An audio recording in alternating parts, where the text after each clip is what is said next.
Hello everyone, welcome back to Iron Shield Media. Today we're diving into a question that's as dramatic as it is technical. How many hits does it take to sink an aircraft carrier?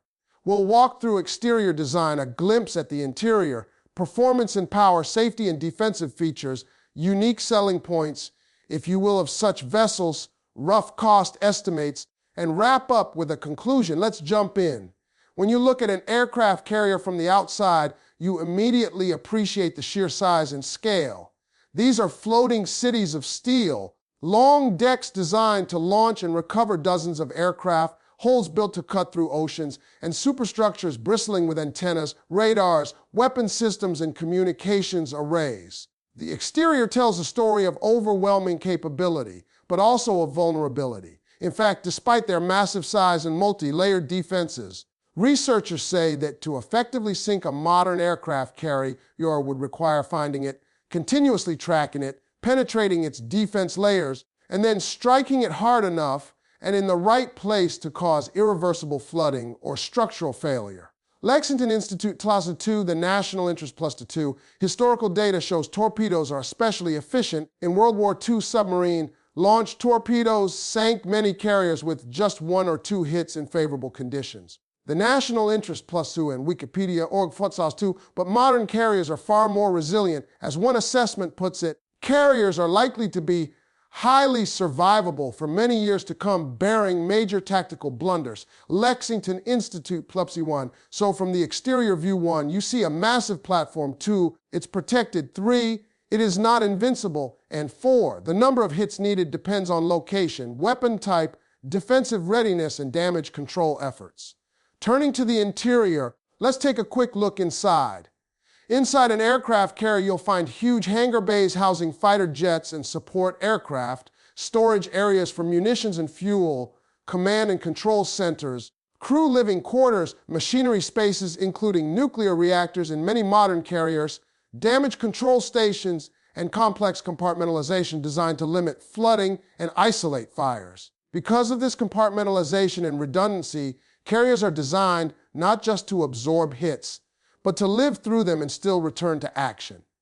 That said, inside the vessel, everything from wiring to piping, from bulkheads to fuel lines, can become a weak point if hit. The significance an internal hit that compromises critical systems, breaks bulkheads, or allows flooding in lower compartments can drastically increase the number of hits required to sink the vessel, or reduce it if the hit is well placed.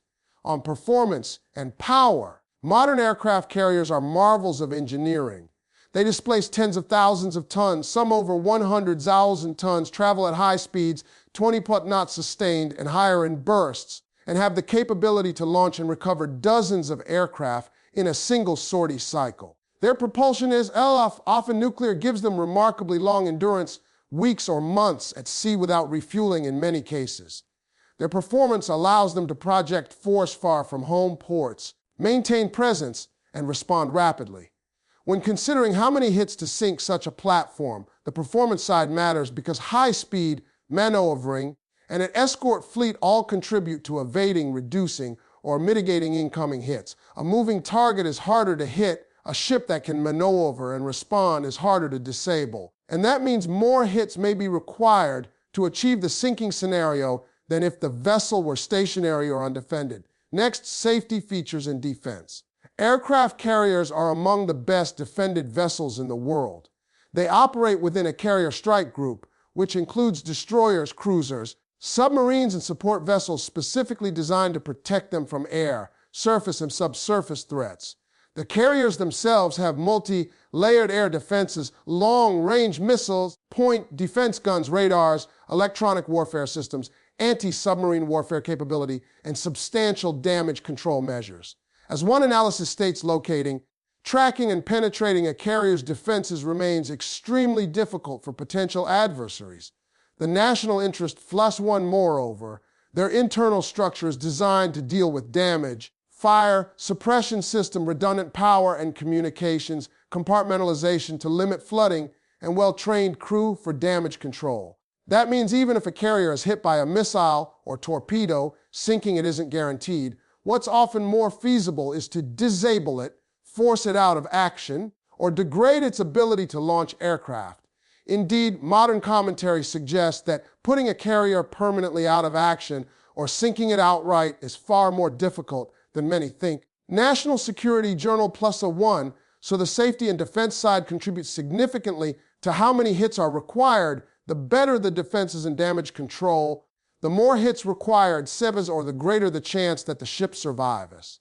Now let's discuss the unique selling points. What makes an aircraft carrier such a formidable and still valuable asset? First, force projection carriers bring air power to wherever the ship can sail, enabling control of sea lanes, strike capability, air superiority, reconnaissance, deterrence.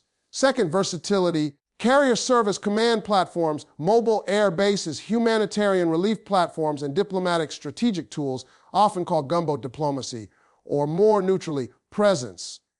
Third, survivability. As discussed, though vulnerable in principle, carriers have been designed to survive hits and return to port, which gives them long operational lifespan and high strategic value. Fourth, logistical independence. Carriers with nuclear propulsion or extended endurance allow for sustained operations far from friendly bases. Finally, the deterrent effect. Simply by being present, a carrier strike group influences strategic calculations of potential adversaries. In the context of how many hits it would take to sink one, these points make clear, since the carrier is not just a target but a protected, defended, mobile, mission-critical asset, achieving the sinking is far more than just counting hits. It involves countering all these strengths. Now for rough estimates of price. Realistically, we're talking about procurement and life cycle costs of aircraft carriers rather than a sale to a private buyer. Modern nuclear-powered supercarriers cost billions of dollars to build, others tens of billions, including aircraft, escorts, support, training. They cost billions per year to operate and maintain. While the term price is less relevant in a direct comparison to hits to sink, it gives a sense of how much is invested in making these platforms capable, resilient, and expensive to lose. When an adversary contemplates how many hits to sink, one must factor in that each hit potentially represents the loss of a hugely expensive asset, and the damage control means that whoever is struck has great incentive and capability to save the ship. Finally, conclusion. So how many hits does it take to sink an aircraft carrier? The straightforward answer is there is no fixed number. It depends on weapon type, location of hit below or above waterline, near vital systems or non-critical areas, state of readiness, movement of the vessel, escort defenses, damage control, crew operations, and environmental conditions, vessel sea state, weather, time to reach port.